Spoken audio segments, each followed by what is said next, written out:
Զրուցում ենք քաղաքագետ Արա Պողոսյանի հետ։ Պարոն Պողոսյան, արդեն 1 շաբաթ է, ինչ մեկնարկել է ազգային ժողովի աշխատանքները, եւ այսօր արդեն ընտրվեց ազգային ժողովի փոխնախագահի պաշտոնում ընդդիմադիր Արամ Վարդևանյանը, կխնդրեմ ասեք, թե այս 1 շաբաթվա ընթացքում մենք ազգային ժողովում ինչ տեսանք, ինչի ականատես եղանք եւ առհասարակ այս ազգային ժողովից ինչ ակնկալիքներ կարող ենք ունենալ։ Եթե անկեղծ, ապա այս ազգային ժողովը ես կարծում եմ իր բովանդակությամբ շատ ավելի վատն է լինելու, քան նախորդ բոլոր ազգային ժողովները միասին վերցրած։ Եթե խոսենք, թե ինչքան արդյունավետությամբ կարող է աշխատել այս ազգային ժողովը, եւս կդժվարանամ, հաշվի առնելով բազմաթիվ գործոններ, եւ ընդհանուր այսքանը ազգային ժողովի աշխատանքի մասին։ Պարոն Պողոսյան, այնուամենայնիվ ընդդիմությունը ունի այն հնարավորությունը, որ ինքը կկարողանա բերել իր օրակարգը ազգային ժողով, որը կլինի ավելի հայկական,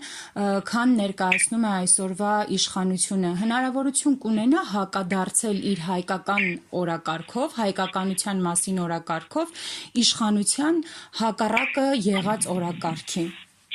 Ես կարծում եմ այս պահին այնպիսի կոնֆիգուրացիա է ձևավորվել, որ ընդդիմությունը կարող է աշխատել այնքան, որքան, այսպես ասենք, իշխանությունները չեն բլոկավորի։ Այն քվեները, որը այսպես արձանագրվել է ընդդիմության հաշվին, ես կարծում եմ բավարար չի էական փոփոխություն կամ էական աշխուժություն դրսևորելու համար, աշխուժություն ասելով նկատի ունեմ որպես պրոդուկտ, այսինքն ինչ որ ստացվելու է, կապիտալիզացվելու է։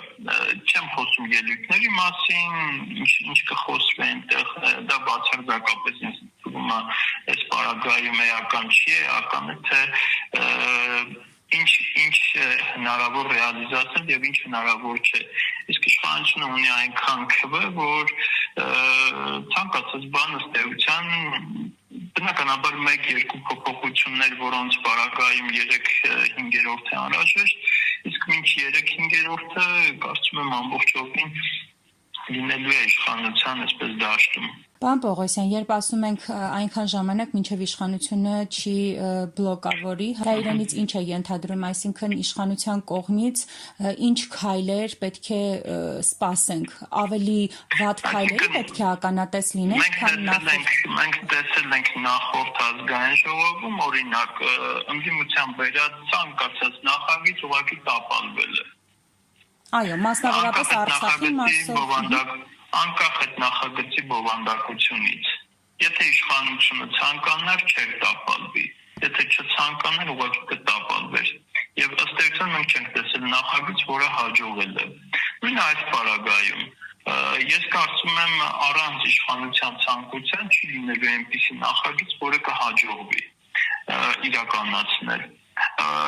Հենց առաջին կամ երկրորդ նիստերի ժամանակ, եթե կհիշեք, առաջարկվեց նախագիծ, եթե չեմ սխալվում, վերաբերվում էր Հայաստանում ադրբեջանցիների կողմից գույք գնելու կամ Հայաստանում գտնվելու ընթացքին։ Առաջարկվեց այդպիսի նախագիծ ներկայացնել եւ քվեարկել դրա օգտին։ Եվ հենց առաջին արձագանքը ակնհայտ էր, որ դա անհնար է։ Նույնը մնացած դեպքերում է, եթե իշխանությունը կցանկանա որևէ հարցում այսպես թույլ տալ կամ օժանդակել, որպեսզի որևէ նախագիծ իրականացվի, ընդունվի, ապա կլինի, եթե իշխանությունը որոշեց, որ որևէ նախագիծ չի ընդունվելու ընդդիմության բերած, այնպիսի կոնֆիգուրացիա է ձևավորված, որ ուղղակի կտապալվի։ Պարոն Պողոսյան, այնուամենայնիվ ամփոփելով, եւ ինչ պետք է անի այսօրվա ազգային ժողովում եղած ընդդիմությունը, որ չմտնի իշխանության օրակարգ, որ չստացվի այնպես, որ շարժվում է իշխանության օրակարգով, իշխանության ցանկություններով։ Ես անկեղծ ասած վատ եմ պատկերացնում, թե ընդդիմությունը ընդհանրապես ինչ ռազմավարություն ունի, եւ երբ մենք խոսում ենք չմտնել իշխանության դաշտ կամ իշխանության օրակարգի մեջ, պետք է մենք հասկանանք, դա ինչ է նշանակում։ Օրինակ ազգային ժողով գնալը մտնել իշխանության դաշտ է, թե չէ։ մասնակցել նիստերին, դա իշխանության օրակարգ է, թե չէ։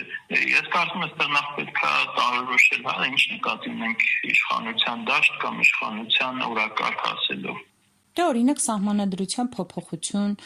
ու այն ամենի մասին, ինչ որ խոսվում են, ինչ որ թելադրվում է Ադրբեջանի կողմից։ Դե սահմանադրության փոփոխությունը ըստ էության ես կարծում եմ իշխանությունները արդեն իրենց դիրքորոշումը հստակ հայտարարել են, ընդդիմության կողմից կա դիրքորոշում, բայց ինչպիսին այդ գործիքակազմը, որը կարող է կիրառել։ Օրինակ, եթե ենթադրենք ազգային ժողովում հնարավոր լինի բլոկավորել, արդյոք որպես հանրային նախաձեռնություն դա հնարավոր չի լինելու անել։ Եթե որպես հանրային նախաձեռնություն բերվի օրակարգ, ապա ինչ կարող է անել ընդդիմությունը այս պարագայում, հա, այսինքն գործիքներ են, որոնք ինչ որ պահից սպառվելու պարագայում ուղղակի կամա թե ակամա դու դառնում ես գործընթացի մասը։ Այս բարիկադում թե այն բարիկադում արդեն էական չի։ Պարոն Պողոսյան, իսկ ինչ է պետք անել արդյունավետ աշխատանքի հասնելու դեպքում զուգահեռ ազգային ժողովի աշխատանքներին, էլ ինչ գործընթացներ, էլ ինչ գործողություններ կան, որոնք պետք է արվեն ընդդիմության կողմից։ Եթե նկատի ունեք փողոցի միջոցով ճնշումը, ես կարծում եմ այդ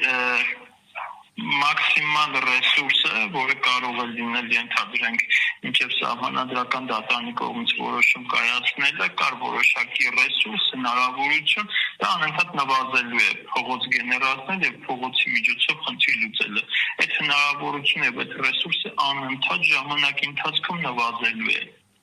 Եվ այստեղ արդեն ես կարծում եմ, որ ընդդիմությունը պետք է ունենա հստակ այնպիսի ռազմավարություն եւ հասարակությանը ներկայանա այնպես, որպեսզի հավատը եւ վստահությունը հնարավոր լինի վերականգնել։ Շնորհակալ եմ մեկնաբանության համար։